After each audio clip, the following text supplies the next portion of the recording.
The Russian leader also chided Germany for canceling the Nord Stream 2 gas project following Russia's invasion of Ukraine, about which he said he had no regrets.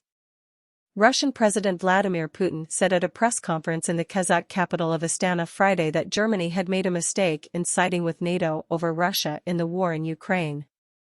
He claimed that the decision to cancel the Nord Stream 2 pipeline was a German one and that it was an error to prioritize NATO and European security over what Moscow believes to be Germany's national interest.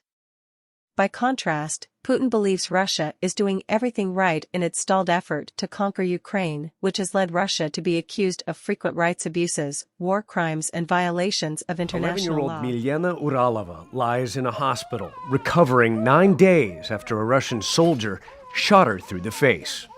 Horribly wounded, and yet quick to show off how she can count in English. 1, 2, 3, 4, 5, 6, 7. She can't speak loudly, her mother Elena explains. She has a bullet wound to her jaw and the base of her tongue, she says. The bullet was lodged in her throat near her carotid artery. Milena does gymnastics. She's going to show me a couple of videos. This was Milena before Russia invaded Ukraine, flipping and dancing. But now she can barely walk. We met Milena here in a makeshift bomb shelter in the basement of a children's hospital. The nurses here say that 6 or 7 times a day and night, due to air raid sirens, they have to bring these newborns, who all have medical complications, in and out of this room for hours at a time for their safety. The windows protected by sandbags. On March 16th, Elena, her 2 daughters and mother-in-law fled from the Ukrainian port city of Mariupol after enduring weeks of Russian bombardment, jumping into the back of a car with 2 strangers to escape.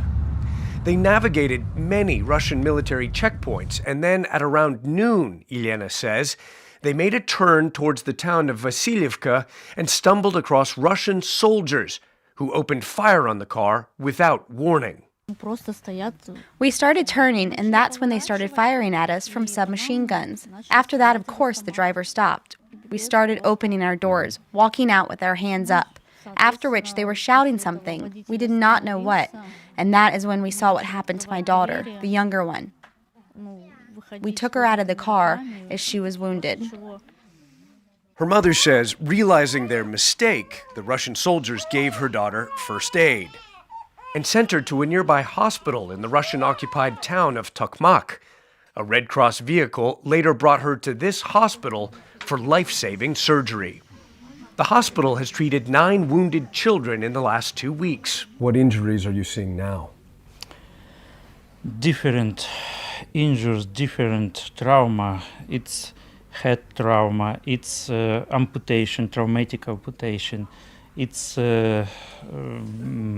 bullets trauma. Dr. Ivan Anikin says Milena is now stable and will live, hopefully without long-term physical disabilities. But she has not so good psychological status.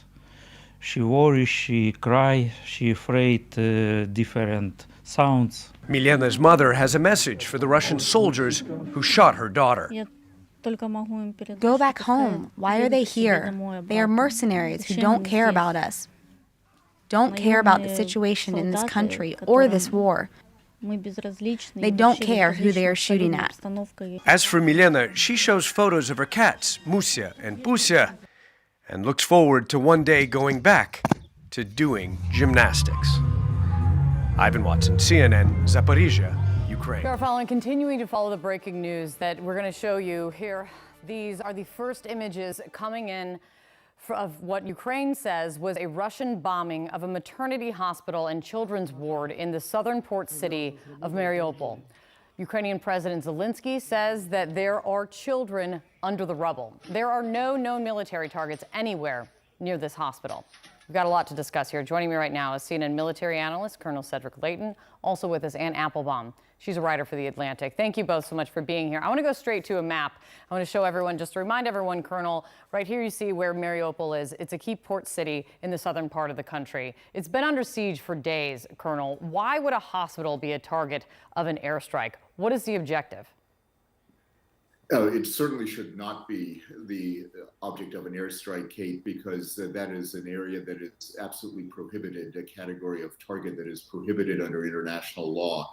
So it should be off the table completely. Now, the object of this, unfortunately, is terrorizing the civilian population.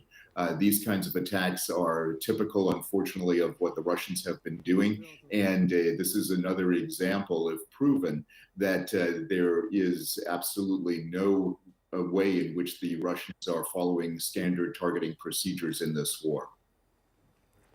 And what we're showing right now, and you might not be able to see it, this is brand new video. I'm seeing it for the first time along with you, of a different perspective from outside of what looks like a very large complex. You can see smoke billowing, a completely bombed out car. It is completely and utterly devastated from what we can see. It's shocking that that building is even still standing as I'm looking at this. And Putin has now hit apartment buildings, hospitals, a maternity ward, a children's ward. What should that tell everyone about Russia's plan? So Putin's initial plan was to occupy Ukraine, quickly take over the government, and declare that the country was now part of Russia. That failed completely. He had no idea that the Ukrainians would resist the way that they have. What he's doing now is really a policy of terror. He's trying to terrorize the population. He's trying to make people leave. He may be hoping to take over empty cities and then claim those or populate them with Russians. What he's really doing is a form of ethnic cleansing. The idea is to get rid of the population, replace them, get them away, murder them if necessary, or scare them. It's a policy that the Russians have used before. They used it in Chechnya, and they used it in Syria, where they also were known to actively target hospitals. They would get the coordinates of the hospitals from the UN and then target them on purpose. So this is a longstanding Russian tactic. We recognize it, and we should know it for what it is. I want to do, before we move on to the next map, Colonel, actually what Ann's saying is something I've heard from other military men and women, which is this isn't just a Putin playbook. This is a Russia playbook. This is a Soviet playbook, and civilians are just pawns in it. Is that what we're seeing here? I mean, I know, Colonel, you can see what we're looking with this new video from outside this hospital, which is, I can only hope that this hospital was evacuated, but President Zelensky says there are children under the rubble. Kate, I'm afraid President Zelensky is probably right, and Ann is absolutely right. This is ethnic cleansing at its worst, and it is also part of the Russian playbook. Go back all the way. You can go back way in history, but go back to World War II, go back to Chechnya, go back to any of these conflicts that Russia's been involved in. This is exactly what they do, and it is a complete violation of international law and standard wartime procedures.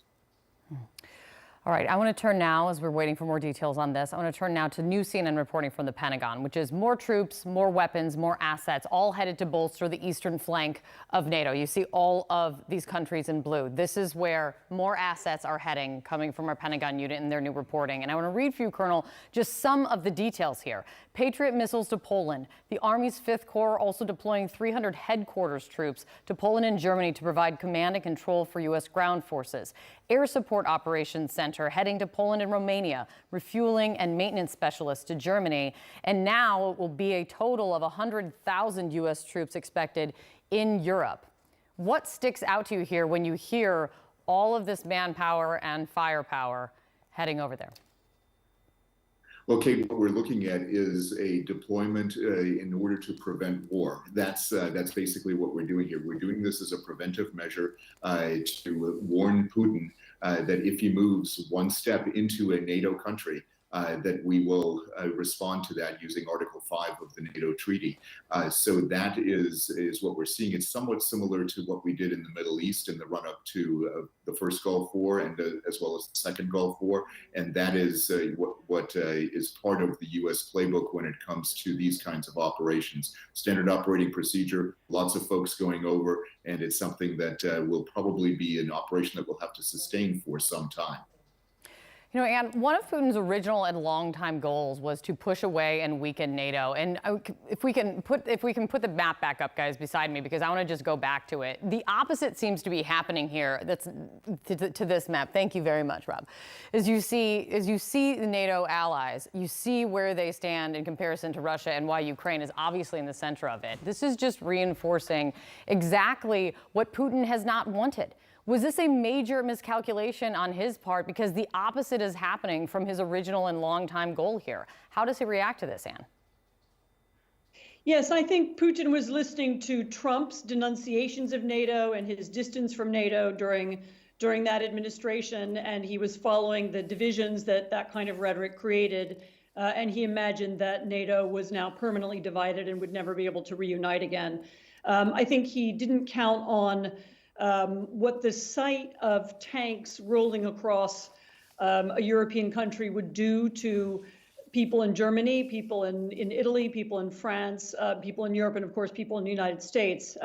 It reminds everybody of a part of the European past that we all hoped would never come back, and of course, that NATO was created to prevent.